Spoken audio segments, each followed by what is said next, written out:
السلام علیکم دوستو، میرا نام ہے زبیر، آپ دیکھ رہے ہیں زبیر ٹی وی۔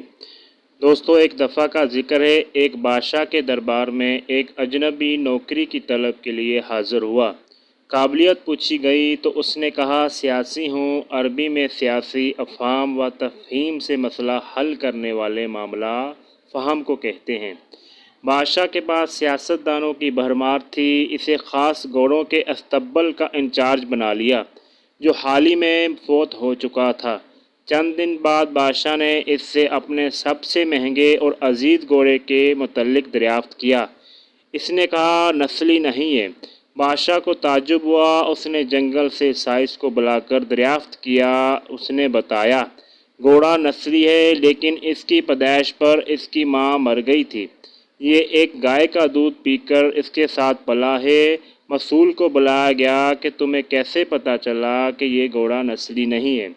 اس نے کہا بادشاہ سلامت، جب یہ گھاس کھاتا ہے تو گایوں کی طرح سر نیچے کر کے، جبکہ نسلی گھوڑا گھاس منہ میں لے کر سر اٹھا لیتا ہے۔ بادشاہ اس کی فراست سے بہت متاثر ہوا۔ مسئول کے گھر اناج، گھی، دمبے اور پرندوں کا اعلیٰ گوشت بطور انعام بھجوایا۔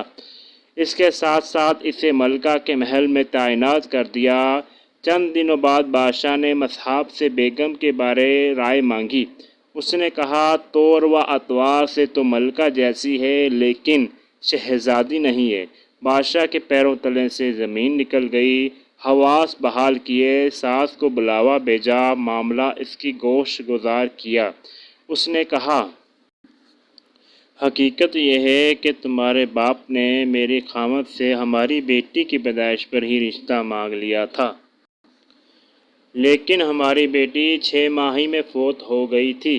چنانچہ ہم نے تمہارے بادشاہ سے قریبی تعلقات قائم کرنے کے لیے کسی کی بچی کو اپنی بیٹی بنا لیا۔ بادشاہ نے مصحف سے دریافت کیا تمہیں کیسے علم ہوا؟ اس نے کہا اس کا خادموں کے ساتھ سلوک جاہلوں سے بدتر ہے۔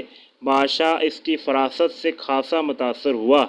بہت سا اناج، بیر بکریاں بطور انعام دے دیں، ساتھ ہی اسے اپنے دربار میں متعین کر دیا۔ کچھ وقت گزرا، مصعب کو بلایا، اپنے بارے میں دریافت کیا۔ مصعب نے کہا جان کی امان، بادشاہ نے وعدہ کیا۔ اس نے کہا نہ تو تم بادشاہ زادے ہو، نہ تمہارا چلن بادشاہوں والا ہے۔ بادشاہ کو تاؤ آیا، مگر جان کی امان دے چکا تھا۔ سیدھا والدہ کے محل پہنچا۔ والدہ نے کہا یہ سچ ہے تم ایک چراوے کے بیٹے ہو، ہماری اولاد نہیں تھی تو تمہیں لے کر پالا۔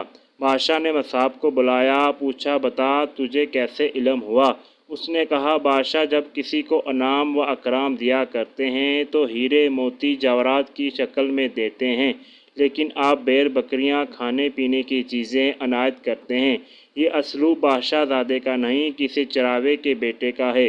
ہو سکتا ہے عادتیں نسلوں کا پتہ دیتی ہیں، عادتیں اخلاق اور طرز عمل خون اور نسل دانوں کا پہچان کراتی ہیں۔